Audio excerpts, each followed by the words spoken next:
Hey everyone, I am Joyce Edilio Mangawang and I will be the first presenter of PIP 7. So our topic is all about the issues of diversity, specifically focused on gender. So the first one is the difference between sex and gender. Ano nga ba ang sex? So ang sex sa kasarian ay tumutukoy sa kung ang isang tao ay babae o lalaki pagkapanganak pa lamang nito. This is usually based sa physical na hitsura ng kanilang genitals o are or other physical traits like chromosomes or hormones.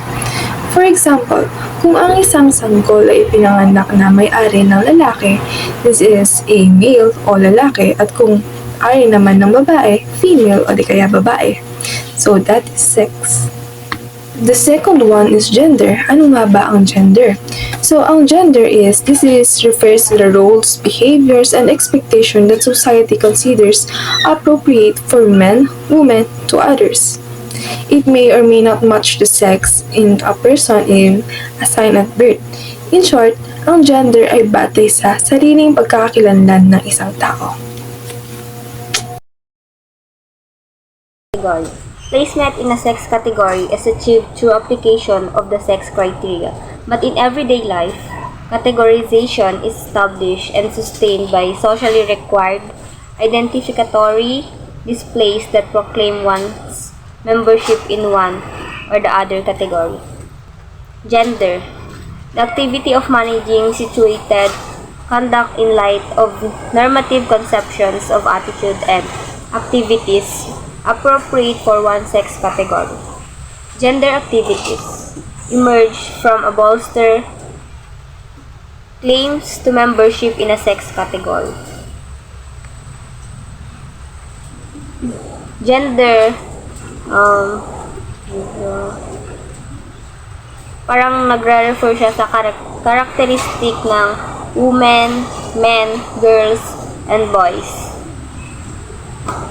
Report card: The Cause of Sexism in Schools examines how gender biases in education affects students. It shows that sexism influences academic performance, opportunities, and social development, with boys often encouraged to pursue physical activities and leadership, while girls are expected to be nurturing and passive. This results disciplinarities in academic achievement, self-esteem, and future careers, reinforcing gender inequality.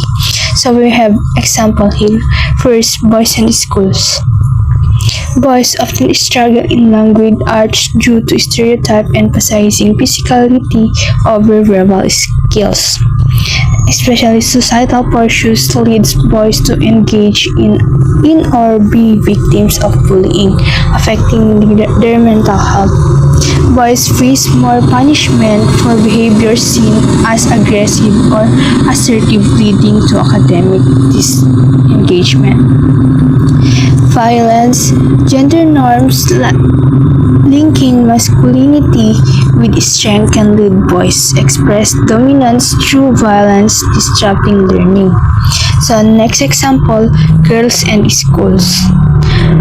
Girls, mostly higher grade, generally outperform boys academically but face pressure to meet external expectation.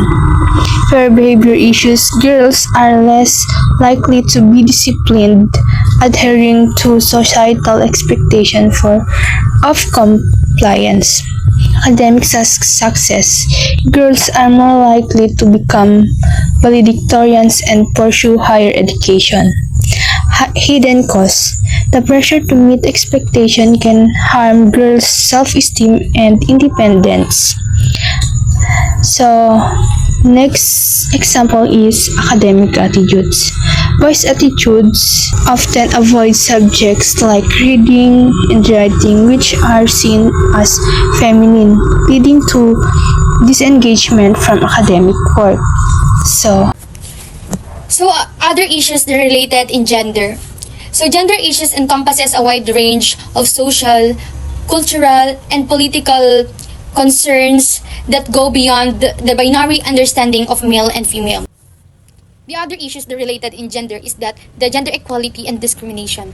We all know that gender equality and discrimination is one of the big issue here in the Philippines, not just here in the Philippines but the whole world. So, gender equality and discrimination, despite advances, there are still significant disparities. There are still significant disparities in many parts of the world in terms of economic opportunity, political representation, and social rights between men and women and other gender identities.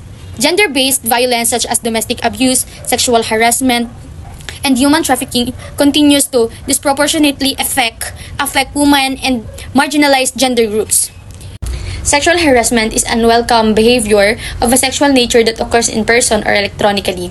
Sexual comments and gestures, inappropriate touch to rape. The most common sexual harassment against boys takes the form of gay bashing. Girls experience verbal and physical harassment, including unwanted touching. So sexual harassment refers to unwanted and inappropriate behavior of sexual nature that creates a hostile or intimidating environment. So this can include physical, verbal, or non-verbal action that makes someone feel uncomfortable or unsafe. So a simple example for sexual harassment is could be someone repeatedly making inappropriate comments about colleagues or appearance or making suggestive jokes even after they have asked the person to stop. So let's proceed to Know Your Right. Republic Act No. 7877, the Anti-Sexual Harassment Act of 1995, makes sexual harassment illegal in educational and training environments, particularly when it involves exploiting authority, conditioning academic or financial benefits on sexual favors, or creating a hostile atmosphere.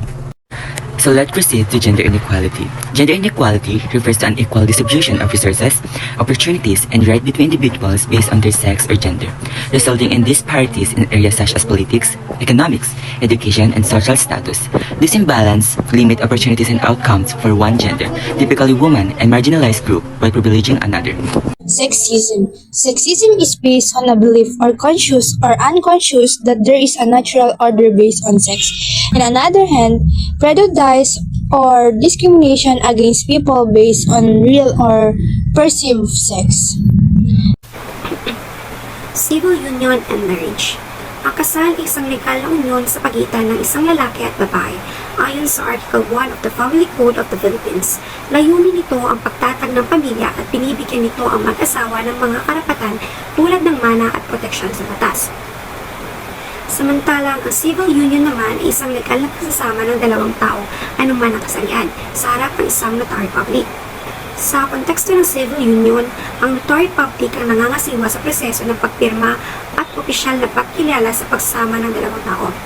Layunin nito ay gawing legal ang pagsasama nila at bigyan sila ng mga karapatan tulad ng sa mag-asawa.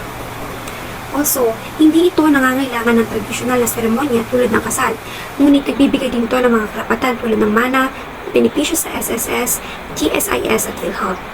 Ang civil union ay mahalaga para sa mga hindi maaaring magpakasal sa tradisyonal na paraan tulad ng LGBTQ+ couples. Ang mga panukalang batas tulad ng House Bill 1357 and House Bill 2264 ay layuning bigyan sila ng parehong karapatan at proteksyon. Halimbawa, kung ang dalawang taong magkapareha ang kasalian ay nasa isang civil union, maaari sila magtulungan sa mga legal na aspekto tulad ng inheritance right or karapatan sa mana sa mga ari-ariang kanilang pinagsikapan at insurance membership or access sa insurance benefits tulad ng SSS, GSIS at PhilHealth. Ang House Bill 1357 ayon kay Representative Bernadette Herrera ay layunin nitong bigyan ng pantay na karapatan, benepisyo at proteksyon mula sa gobyerno ang magkapareha anuman ang kanilang kasalian. Domestic violence or karahasan sa tahanan. Ayon sa isang survey noong 2017 National Demographic and Health Survey (NDHS), isa sa 4 na kababaihang kasal o may partner ang nakaranas ng pisikal, emosyonal o sexual na karahasan mula sa kanilang asawa or partner. 26% of women aged 15 to 49 had experienced violence from a husband or partner. 20% reported emotional violence, 14% experienced physical abuse, and 5% faced sexual violence. Halimbawa, maaaring nakaranas ng verbal abuse ang isang babae, ngunit hindi siya nakapagsumbong dahil natakot siya. Dito na papasok ang Republic Act 9262 o Anti-Violence Against Women and Their Children Act. Ito ay ginawa upang protektahan ang kababaihan at mga bata laban sa karahasang ito. Nagbibigay ito ng tulong tulad ng restraining order o parusa sa mga gumagawa ng abuso. At lagi natin tatandaan na ang bawat relasyon, kasalman o civil union ay dapat may respeto at pagkapatay-patay. Walang lugar ang karahasan sa tahanan o anumang relasyon. Ang pagkakaroon ng mga batas na ito ay isang malaking hakbang patungo sa mas ligtas at pantay na lipunan. Domestic violence. 1 in 4 or 26% ever married woman aged 15 to 49 has experienced physical, sexual, or emotional violence by their husband or partner. Based on 2017 National Demographic and Health Survey or NDHS, 1 in 5, 20% woman has ever experienced emotional violence. And while 14% has ever experienced physical violence, 5% has ever experienced sexual violence by their current or most recent husband or partner.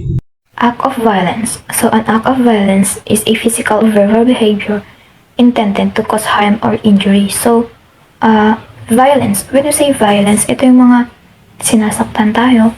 And meron din ditong mga case na yung battered wife means sinasaktan yung asawang babae ng asawa niyang lalaki. So, merong karampatang